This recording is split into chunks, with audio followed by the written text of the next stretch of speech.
So এরপরে যে যুদ্ধটা আছে সেটা হচ্ছে আমেরিকার যুদ্ধ। আমেরিকার যুদ্ধটা আমেরিকায় হয়েছিল। যুদ্ধটা হয়েছে 1776 থেকে 1783 পর্যন্ত। জর্জ ওয়াশিংটনের নেতৃত্বে আমেরিকার স্বাধীনতা সংগ্রাম চলে এবং আমেরিকা নিজেও কিন্তু স্বাধীনতা পাইছে ব্রিটিশদের থেকে। সো এই কারণেই বলা হতো ব্রিটিশদের সূর্য কখনো ডোবে না। তো এই যে আমেরিকার স্বাধীনতা সংগ্রামে যে যুদ্ধটা, ব্রিটিশদের সাথে আমেরিকার যে যুদ্ধটা, এটাকেই বলা হয় আমেরিকার যুদ্ধ। এবং এই যুদ্ধে এই যে জর্জ ওয়াশিংটন, এই যে বলা হয় আমেরিকার জাতির পিতা বলা হয়, এই ওয়াশিংটনকে কিন্তু সহযোগিতা করছিল ফ্রান্স। এবং স্ট্যাচু অফ লিবার্টি বলে বা স্ট্যাচু অফ পিস বলে আমরা শব্দ শুনে থাকি, এইগুলা কিন্তু দিছিল হচ্ছে ফ্রান্সে দিছিল, স্ট্যাচু অফ পিস। ওকে, তো স্বাধীনতা সংগ্রামের যুদ্ধ হচ্ছে আমেরিকার যুদ্ধ নামে পরিচিত। এরপরে যেটা আছে ট্রাফালগার যুদ্ধ। ট্রাফালগার যুদ্ধটা হয়েছিল 1805 সালে। এই যুদ্ধে ইংরেজ নৌসেনাপতি লর্ড লেনসন ফরাসি ও স্পেনের সম্মিলিত বাহিনীকে পরাজিত করে। আগে আসলে ইউরোপের মধ্যে যুদ্ধ বাঁধত। ট্রাফালগার যুদ্ধটা হচ্ছে তারই একটা নিদর্শন। ট্রাফালগার যুদ্ধ এটা হয় 1805 সালে, যেখানে ইংরেজদের যে নৌসেনাপতি ছিল লর্ড লেনসন, তিনি হচ্ছেন ফরাসি আর স্পেনের নৌবাহিনীকে সম্মিলিতভাবে যে বাহিনী গঠন করছিল তাকে পরাজিত করে। এরপর আসছে ওয়াটারলু যুদ্ধ। ওয়াটারলু যুদ্ধটা হয়েছিল 1815 সালে। ফ্রান্সের সেনাপতি নেপোলিয়ান এর সাথে ব্রিটিশদের যে সেনাপতি ছিল ডিউক অফ ওয়েলিংটন, এর মধ্যে যুদ্ধ বাটে। অর্থাৎ নেপোলিয়ান, একে বলা হয়েছে বিশ্ব জয়ের ক্ষেত্রে নেপোলিয়ানের কিন্তু একটা ভূমিকা ছিল, বা ফ্রান্সের ক্ষেত্রে কিন্তু পাওয়ার বাড়াই দিচ্ছে নেপোলিয়ান। এই নেপোলিয়ানের সাথে ডিউক অফ ওয়েলিংটনের একটা যুদ্ধ বাঁধে এবং এই যুদ্ধে নেপোলিয়ান পরাজিত হয়, ডিউক অফ ওয়েলিংটন জিতে যায়। এর মধ্য দিয়ে ওয়াটারলু যুদ্ধ সংগঠিত হয়। এই যুদ্ধে নেপোলিয়ান পরাজিত হয় এবং তাকে সেন্ট হেলেনা দ্বীপে নির্বাসিত করা হয়। সেখানেই তার মৃত্যু হয়েছিল। সেন্ট হেলেনা নামক একটা দ্বীপ আছে, সেখানে তাকে নির্বাসিত করা হয়। মানে যুদ্ধে পরাজয়ের পরে রাজাকে আর মারে নাই, বলছে যে আপনি ওই দ্বীপে আছে একটা নির্দিষ্ট এলাকা, ওইখানে থাকেন, বেশি লাফালাফি করেন না, তাইলে কিন্তু একেবারে শেষ। তো এরকম করে তাকে সেন্ট হেলেনা দ্বীপে নির্বাসিত করে এবং সেখানেই তার মৃত্যু হয়। এরপরে আমাদের যে যুদ্ধটা বিপ্লবটা ছিল সেটা হচ্ছে ফরাসি বিপ্লব, যেটা কিন্তু ইতিহাসের পাতায় ভেরি ভেরি ইম্পর্টেন্ট একটা টপিক, মনে রাখতে হবে। ফরাসি বিপ্লবটা হয়েছিল 1789 সালে 14 জুলাই। বাস্তিল দুর্গ আক্রমণের মধ্য দিয়ে ফরাসি বিপ্লব শুরু হয়। রুশো ভল্টিয়ার তাদের লেখনির মাধ্যমে ফরাসি বিপ্লবকে অনুপ্রেরণা জুগিয়েছেন। ফরাসি বিপ্লবের স্লোগানটা একটু মনে রাখতে হবে, স্বাধীনতা, সমতা, ভ্রাতৃত্ব। স্বাধীনতা, সমতা আর ভ্রাতৃত্ব, এই তিনটা হচ্ছে ফরাসি বিপ্লবের স্লোগান। স্বাধীনতা, সমতা আর ভ্রাতৃত্ব ফরাসি বিপ্লবের স্লোগান। এবং মনে রাখতে হবে সালটাও গুরুত্বপূর্ণ, 1789 সনে। এরপর আছে আমেরিকার গৃহযুদ্ধ। আমেরিকার যুদ্ধটা হয়েছিল আমেরিকার স্বাধীনতার জন্য। স্বাধীনতার পরে এখানে কিছু ব্যাপার ছিল, সেটা হচ্ছে দক্ষিণের আমেরিকার যে দেশটা আছে তার দক্ষিণের রাজ্যগুলো এক টাইপের, উত্তরের রাজ্যগুলো এক টাইপের। সো নর্থ এন্ড সাউথের মধ্যে যুদ্ধ বাঁধে। নর্থ ভার্সাস আছে কি হয়, সাউথের মধ্যে একটা ফাইট বাঁধে। এই দুইটা দেশের মধ্যে যখন ফাইট বাঁধে, এই দুইটা অঞ্চলের মধ্যে ফাইট বাঁধলে নর্থটা কিন্তু জিতে যায়, অর্থাৎ উত্তররা কিন্তু জিতে যায়। এই উত্তররা জিতার মাধ্যমে আমেরিকার গৃহযুদ্ধের পরিসমাপ্তি ঘটে। গৃহযুদ্ধ শুরু হয়েছিল 1861 সালে, শেষ হয় 1865 সালে। তৎকালীন সময়ে আমেরিকার প্রেসিডেন্ট ছিলেন হচ্ছে আব্রাহাম লিঙ্কন। পর্যন্ত যুক্তরাষ্ট্রের 11টি সাউদার্ন স্টেট এবং নর্দার্ন ফেডারেল স্টেটের মধ্যে যুদ্ধ সংঘটিত হয়। এ সময় 1863 সালে আব্রাহাম লিঙ্কন দাস প্রথা বিলোপ করে। আগে দাস মানে কেনা হতো, যে একজন মানুষকে তারা টাকা দিয়ে কিনতো, যে আমি এখন তাকে 50,000 টাকা দিয়ে কিনছি, সাপোজ ধরেন 50,000 টাকা দিয়ে কিনছি, সে আমার সাথে থাকবে আগামী 5 বছর, তাকে দিয়ে আমি যা খুশি তাই করতে পারি, যাই থাপ্পড় দিতে পারি, পিটাইতে পারি ধইরা, তারে দিয়ে আমি দেশে 5 মণ ধান উঠাইতে পারি, নামাইতে পারি, ইত্যাদি ইত্যাদি সব কিছু করতে পারি। এটাই ছিল হচ্ছে সেই দাস প্রথা। এই দাস প্রথা হচ্ছে বিলোপ করছিল কে, আব্রাহাম লিঙ্কন। যুদ্ধে উত্তরের রাজ্যে গুলি জয়ী হয়, উত্তরের রাজ্যগুলা জয়ী হয়, অর্থাৎ নর্থ জয়ী হয়। এটি গেটিসবার্গ যুদ্ধ নামেও পরিচিত। এবং এই যুদ্ধের কারণেই আব্রাহাম লিঙ্কনকে গুলি করে কিন্তু হত্যা করা হয়েছিল। মনে রাখতে হবে দাস প্রথা বিলোপ এবং এই যুদ্ধ, দুইটার কারণেই মূলত আব্রাহাম লিঙ্কনকে গুলি করে হত্যা করায়। তাহলে এটাকে কি বলা হয়েছিল, গেটিসবার্গ যুদ্ধ। এরপরে চলে যাই, দেখি কি আছে। এরপরে আছে ক্রিমিয়ার যুদ্ধ। ক্রিমিয়ার যুদ্ধটা হয়েছিল 1854 থেকে 1856 পর্যন্ত। ফ্রান্স, ইংল্যান্ড ও তুরস্কের যৌথ বাহিনীর সাথে রাশিয়ার এই যুদ্ধটা হয়। এই যুদ্ধে রাশিয়া পরাজিত হয়েছিল। ক্রিমিয়া যুদ্ধে রাশিয়া কিন্তু পরাজিত হয়। এরপর আছে সিপাহী বিপ্লব। বাংলার ইতিহাসে এই প্রথম যে সিপাহী বিপ্লবটাই ছিল একমাত্র প্রথম ব্রিটিশদের বিরুদ্ধে সশস্ত্র একটা বিপ্লব, অর্থাৎ অস্ত্রপাতি নিয়ে বিপ্লব, যেটা করেছিল ভারতীয় সিপাহীরা। 1856 সালে ভারতবর্ষে ব্রিটিশদের বিরুদ্ধে দেশীয় সিপাহীদের জাতীয় অভ্যুত্থান ঘটে। ইংরেজরা কঠোরভাবে এই বিপ্লব দমন করছিলেন। এই সিপাহী বিপ্লবকে সহযোগিতা করছিলেন দ্বিতীয় বাহাদুর শাহ জাফর।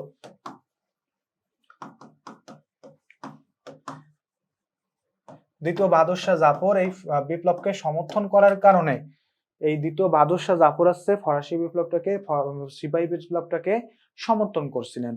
সিপাহী বিপ্লবটাকে যখন তিনি সমর্থন করেন, ইংরেজরা রাগে ক্ষোভে একসময় কিন্তু সিপাহীরা কিন্তু দিল্লি দখল করছিল। দখল করার পর দ্বিতীয় বাহাদুর শাহ জাফরকে তারা রাজা হিসেবে ঘোষণাও করছিল, বা তিনি হচ্ছেন আমাদের সম্রাট সেটা ঘোষণা করছিলেন।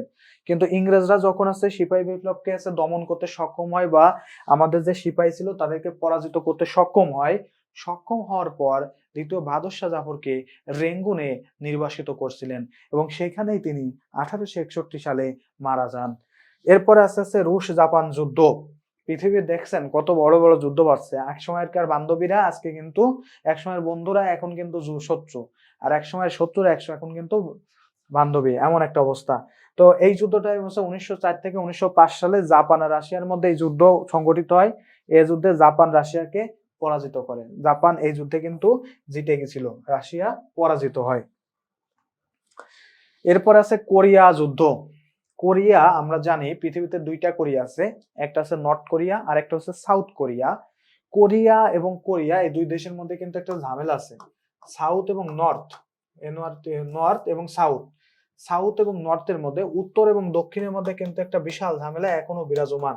উত্তর আর দক্ষিণ কোরিয়া এর মধ্যে কিন্তু একটা ঝামেলা এখনো বিরাজমান, আমরা সেটা একটু পড়বো। তো 1950 থেকে 1953 সালে এই যুদ্ধ সংগঠিত হয়। 1945 সালে উত্তর কোরিয়ায় রুশ আর দক্ষিণ কোরিয়ায় মার্কিন সৈন্যদল প্রবেশ করার পরে 38 ডিগ্রি অক্ষরেখা বরাবর উত্তর ও দক্ষিণে বিভক্ত করা হয়। 1950 সালে উত্তর কোরিয়া ও দক্ষিণ কোরিয়ার মধ্যে যুদ্ধ বাধে। এই যুদ্ধে উত্তর কোরিয়াকে রাশিয়া, দক্ষিণ কোরিয়াকে যুক্তরাষ্ট্র সাহায্য সহযোগিতা দান করে। 1953 সালে জাতিসংঘের মধ্যস্থতায় যুদ্ধবিরতি চুক্তির মাধ্যমে কোরিয়া যুদ্ধের অবসান ঘটে। অর্থাৎ এখনো পর্যন্ত দেখবেন আপনারা, যেটা দেখবেন যে দক্ষিণ কোরিয়াকে কিন্তু সহযোগিতা করেছে আমেরিকা বা যুক্তরাষ্ট্র, আর দক্ষিণ কোরিয়া কিম জং উনের দেশ দক্ষিণ কোরিয়া, তাকে সহযোগিতা, উত্তর কোরিয়া তাকে কিন্তু সহযোগিতা করে হচ্ছে রাশিয়া, আর যুক্তরাষ্ট্র করে দক্ষিণ কোরিয়াকে। ওকে, সো এরপরে যেটা আছে সেটা হচ্ছে আরব ইসরায়েল যুদ্ধ। আরবদের সাথে আরব যে দেশগুলো আছে, সৌদি আরব, বাহরাইন, লেবানন, ফিলিস্তিন, তারপর যদি বলি সংযুক্ত আরব আমিরাত, কাতার, ইরাক, ইরান, এইসব দেশগুলাকে বলা হচ্ছে আরব দেশ। আরবদের সাথে ইসরায়েলের এখনো পর্যন্ত বেশ কিছু যুদ্ধ সংঘটিত হয়েছে। এ পর্যন্ত আরব এবং ইসরায়েলের 4টি যুদ্ধ সংঘটিত হয়। 1948 সালে প্রথম আরব ইসরায়েল যুদ্ধে আরবরা কিন্তু পরাজিত হয়, এবং এই পরাজয়ের ফলে ফিলিস্তিনরা তাদের ভূমি ছাড়তে বাধ্য হয়, অর্থাৎ ইসরায়েলদের কাছে তারা ভূমি হারায়। ঠিক আছে। এরপরে 1956 সালে মিশর কর্তৃক সুয়েজ খাল জাতীয়করণ, যে সুয়েজ খালটা মিশরের মধ্য দিয়ে চলে গেছে, তো সুয়েজ খালকে এসে মিশর তাদের জাতীয়করণ করে ফেলে, যে সুয়েজ খাল দিয়ে কোনো জাহাজ টাজ তুলতে গেলে তাদেরকে ভ্যাট দিতে হবে বা তাদেরকে টাকা দিতে হবে। এই জাতীয়করণকে লক্ষ্য করে দ্বিতীয় আরব এবং ইসরায়েল যুদ্ধ বাধে। ফ্রান্স ও ইংল্যান্ড ইসরায়েলকে সমর্থন করে, রাশিয়ার হুমকিতে ইসরায়েল যুদ্ধবিরতি মেনে নেয়। 1967 সালে তৃতীয় আরব ইসরায়েল যুদ্ধে ইসরায়েল জেরুজালেমের বিরাট অংশ, তারপরে সিনাই, পশ্চিম তীর ও গাজা সহ সিরিয়ার মালভূমি দখল করে নেয়। অর্থাৎ 1967 সালে কিন্তু মোটামুটি আশেপাশে যত দেশ আছে সব মিলিয়ে দখল করছে। এবং এই যুদ্ধে একটা টেকনিক ছিল, তারা হঠাৎ করে আক্রমণ করছিল, হঠাৎ করে, কাউকে কিছু বোঝার অবকাশ ছিল না, হঠাৎ করে আক্রমণ করে সব সিনাই নিছে। এই যুদ্ধ 6 দিন স্থায়ী ছিল। 1973 সালে চতুর্থ আরব ইসরায়েল যুদ্ধ বাধে। এবং এই যুদ্ধে হচ্ছে মিশর তাদের সিনাই পূর্ণ দখল করে এবং এই যুদ্ধ 18 দিন স্থায়ী হয়। অর্থাৎ এই যে এত কিছু দখল করেছিল, বিরাট অংশ জেরুজালেমের বিরাট অংশ, সিনাই, পশ্চিম তীর, গাজা সহ বিভিন্ন অনেক কিছু, সিরিয়ার মালভূমি অনেক কিছু দখল করছিল, বাট মিশর তার যে ঠিকানা সেটা খুঁজে পায়। সেটা কত সালে? 1973 সালে যুদ্ধে। এবং এই যুদ্ধে কিন্তু মিশর সিনাই পূর্ণ দখল করছিল। সিনাই এই উপত্যকাটাকে তারা পূর্ণ দখল করছিল। তো ইসরায়েল এবং আরবদের মধ্যে যুদ্ধ কিন্তু এখনো পর্যন্ত চলমান এবং ইন ফিউচারেও কিন্তু এটা চলতে থাকবে। তো পরবর্তীতে চলে যায়, দেখি কি আছে পরবর্তীতে। যেটা আছে সেটা হচ্ছে ভিয়েতনাম যুদ্ধ। এখানেও আমেরিকা যুক্তরাষ্ট্রের, আমেরিকা, রাশিয়ার এবং চীন তিনটা দেশের কিন্তু একটা হস্তক্ষেপ আছে। ভিয়েতনাম আছে উত্তর ও দক্ষিণ ভিয়েতনামের মধ্যে 1956 সালে এই যুদ্ধ সংঘটিত হয়। কত সালে? 1956 সালে। যুক্তরাষ্ট্র দক্ষিণ ভিয়েতনামের পক্ষে, যুক্তরাষ্ট্র সবসময় আছে দক্ষিণের পক্ষে থাকে, আর রাশিয়া আর চীন সবসময় আছে উত্তরের পক্ষে থাকে। রাশিয়া আর চীন আছে উত্তর ভিয়েতনামের পক্ষে যুদ্ধে অবতীর্ণ হয়।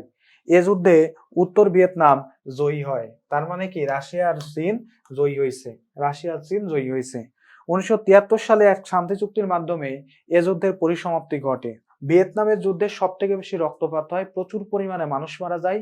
এবং এই যুদ্ধটা কিন্তু দেখেন যে শুরু হয়েছিল 1956 সালে আর শেষ হয় 1973 সালে। তার মানে সব মিলে প্রায় 17 বছর স্থায়ী হয়েছিল এই যুদ্ধটা। প্রায় 17 থেকে 18 বছর স্থায়ী ছিল, মানে একটা লং টার্ম ধরে এই যুদ্ধ চলছে।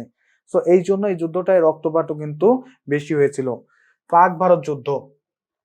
পাকিস্তান আর ভারতের মধ্যে কিন্তু বেশ কিছু যুদ্ধ সংঘটিত হয়েছে। এর মধ্যে 1965 সালে কাশ্মীর নিয়ে পাকিস্তান ও ভারতের মধ্যে যুদ্ধ সংঘটিত হয়েছিল। রাশিয়ার মধ্যস্থতায় 1966 সালে তাজখন্দ, ভারতের একটা জায়গা আছে সেখানে তাজখন্দ নামক স্থান আছে, সেইখানে তাজখন্দ স্থানে চুক্তির মাধ্যমে এই যুদ্ধের পরিসমাপ্তি ঘটে। তাজখন্দ নামক স্থানে এই চুক্তি হয়েছিল, তাই তাজখন্দ চুক্তি বলা এটাকে। তাহলে পাক ভারত যুদ্ধের পরিসমাপ্তি ঘটেছিল তাজখন্দ চুক্তির মাধ্যমে। পাক ভারত যুদ্ধ হয় 1965 সালে। সো বিশ্বের এখন আমরা কিছু বিপ্লব দেখবো। এতক্ষণ ধরে তো আমরা যুদ্ধ পড়লাম, যে বিশ্বের যে গুরুত্বপূর্ণ যুদ্ধ প্লাস প্রথম বিশ্বযুদ্ধ, দ্বিতীয় বিশ্বযুদ্ধ, প্রত্যেকটা বিশ্বযুদ্ধ আমরা পড়ছি। এখন আমরা কিছু গুরুত্বপূর্ণ বিপ্লব সম্পর্কে একটু জানবো। সর্বপ্রথম যে বিপ্লবটা আছে সেটা হচ্ছে আমেরিকান বিপ্লব। এটা হয়েছিল হচ্ছে আমেরিকান বিপ্লব, বোঝাই যাচ্ছে এটা হবে কোথায়? যুক্তরাষ্ট্র। এবং সালটা কত? 1773 সালে এই বিপ্লবটা হয়েছিল। তারপর আছে শিল্প বিপ্লব। শিল্প বিপ্লবটা হয়েছে ইংল্যান্ডে বা ইউকেতে 1780 থেকে 1850। এই সময় শিল্পের কিন্তু অনেক জাগরণ ঘটে, নতুন নতুন শিল্প কারখানা, তারপরে ইত্যাদি ইত্যাদি অনেক কিছু প্রতিষ্ঠিত হয়। তো এটা ছিল হচ্ছে শিল্প বিপ্লব। এরপরে আছে ফরাসি বিপ্লব। ফরাসি বিপ্লবটা হয়েছিল ফ্রান্সে, 1789 সালে শুরু হয়, 1799 সালে শেষ হয়। স্বাধীনতা, সমতা এবং ভ্রাতৃত্ব, এই তিনটা ছিল ফরাসি বিপ্লবের স্লোগান। এরপর আছে রুশ বা অক্টোবর বা বলশেভিক বিপ্লব। রুশ অক্টোবর বা বলশেভিক বিপ্লব, এই বিপ্লবটা হয়েছিল হচ্ছে রাশিয়ায় 1917 সালে। এবং এই বিপ্লবের ফলে রাশিয়ায় সাম্রাজ্যবাদী শাসনের পরিসমাপ্তি ঘটে এবং এবং এবং ওইখানে আসছে যে সমাজতান্ত্রিক যে শাসন ব্যবস্থা বা মার্কস বা লেনিনগ্রাদের যে শাসন ব্যবস্থা সেটা প্রতিষ্ঠিত হয়েছিল। এরপর আছে আগস্ট বিপ্লব। এরপর কি আছে? আগস্ট বিপ্লব। এটা হয়েছে ভিয়েতনামে। এটা কোথায় হয়েছিল? ভিয়েতনামে, মনে রাখতে হবে। এটা হয়েছিল হচ্ছে ভিয়েতনামে, এটা মনে রাখতে হবে। এটা হয়েছিল কোথায়? ভিয়েতনামে। চীন বিপ্লব। চীন তো বোঝাই যাচ্ছে যে চীন বিপ্লব মানে কি? চীন যে কমিউনিস্ট পার্টির দেশ হয়েছে, কমিউনিস্ট দেশ হয়েছে, এটা হয়েছিল চীন বিপ্লবের মাধ্যমে 1949 সালে। 1949 সালে যে কমিউনিস্ট দেশ হয়েছে চীন, আজকের যে চীন যে কমিউনিস্ট দেশ, এটা সৃষ্টি হয়েছে চীন বিপ্লবের ফলে। এরপর আছে কিউবান বিপ্লব। কিউবান বিপ্লবটা হয়েছিল কিউবাতে। ফিদেল কাস্ট্রো, আমরা নাম হয়তো শুনে থাকবো, ফিদেল কাস্ট্রো বঙ্গবন্ধুকে নিয়ে একটা সুন্দর উক্তি করেছিলেন, আমি হিমালয় দেখিনি কিন্তু বঙ্গবন্ধুকে দেখেছি। এই কথাটা বলছিলেন কিন্তু ফিদেল কাস্ট্রো। এই যে কিউবা দেশটা, এটাও যে সমাজতান্ত্রিক দেশ, এটা হচ্ছে কিউবান বিপ্লবের ফলে। এরপর আছে ইসলামিক বিপ্লব। ইসলামিক বিপ্লবটা হয়েছিল হচ্ছে ইরানে।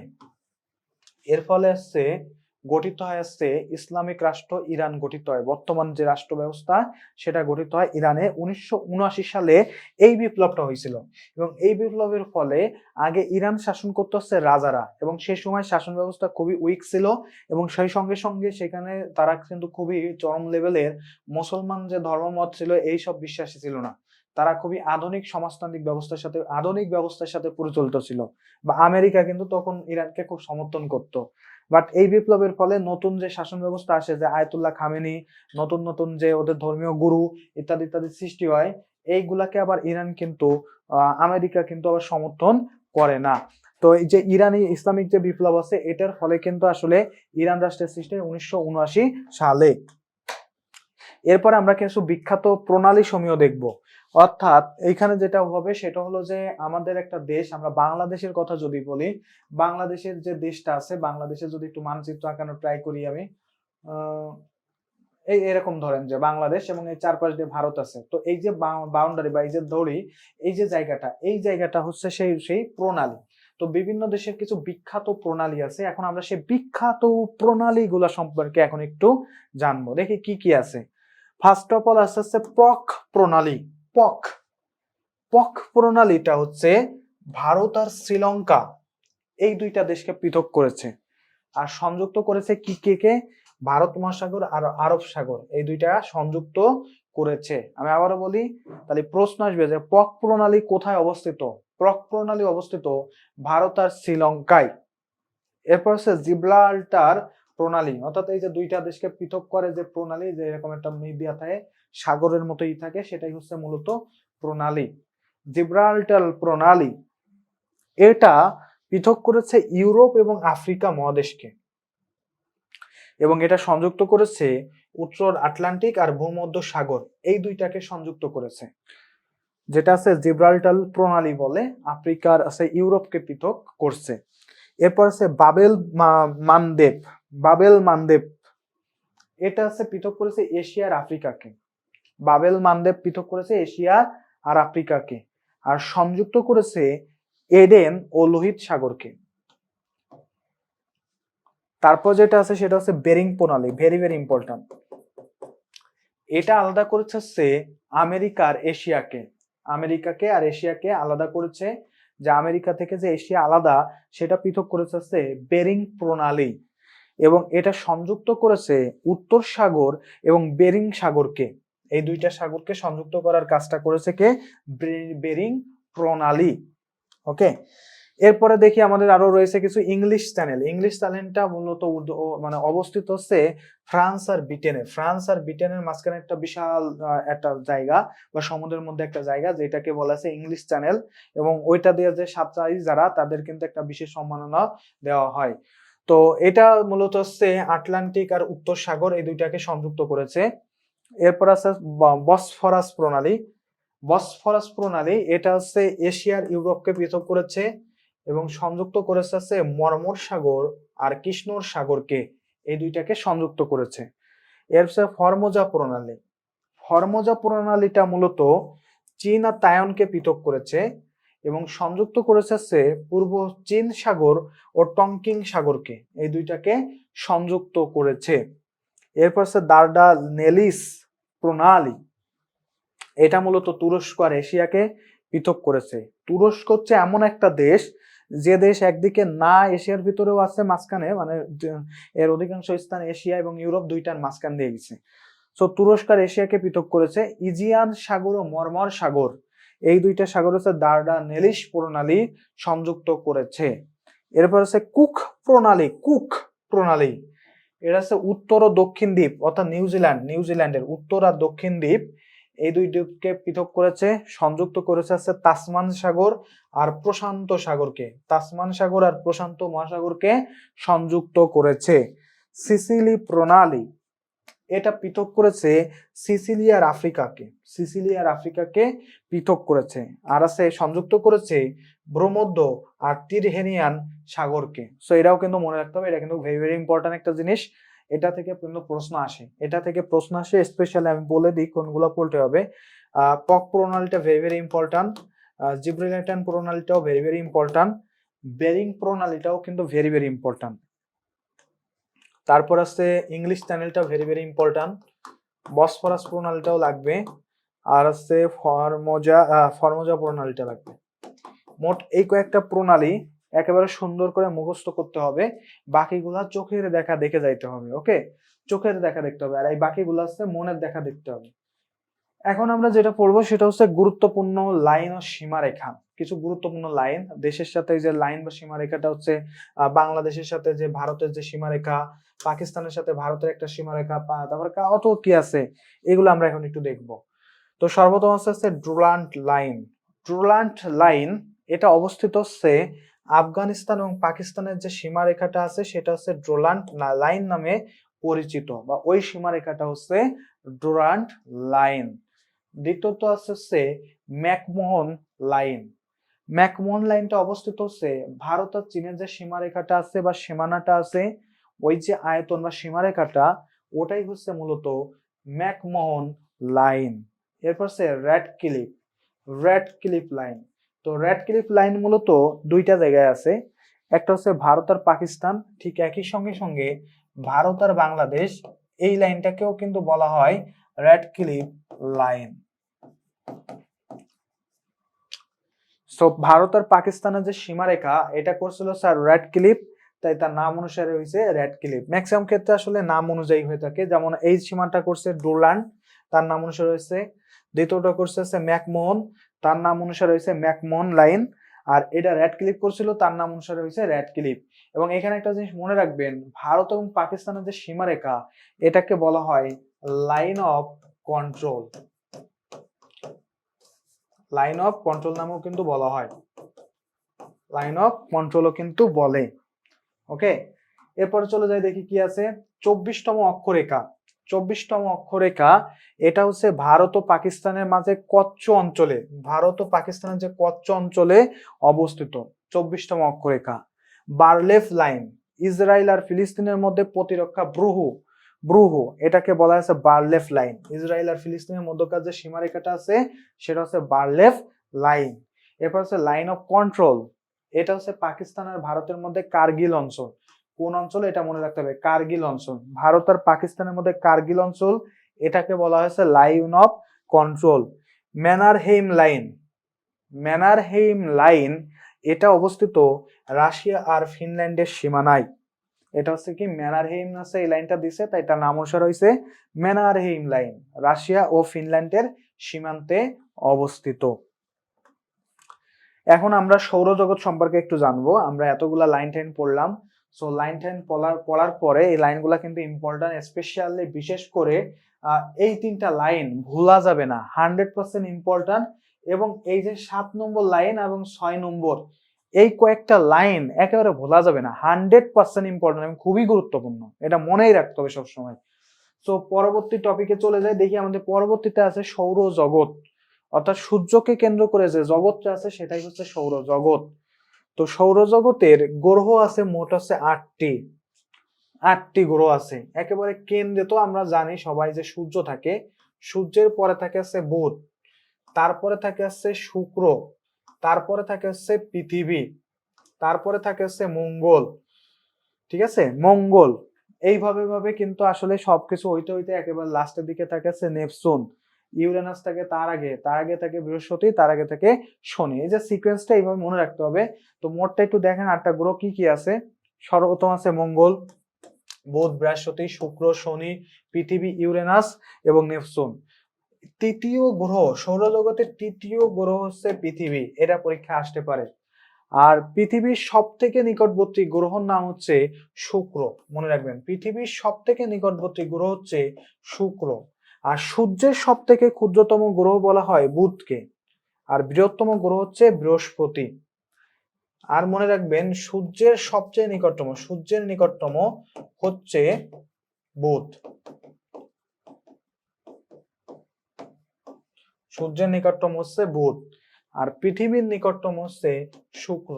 অনেকে পাগল হয়ে যায়, কি পাগল হয়, পাগল হয়ে পৃথিবীর নিকটতম দিয়ে দেয় মঙ্গল, কারণ মঙ্গলের নাম শুনতে শুনতে কানটা যায় পচে।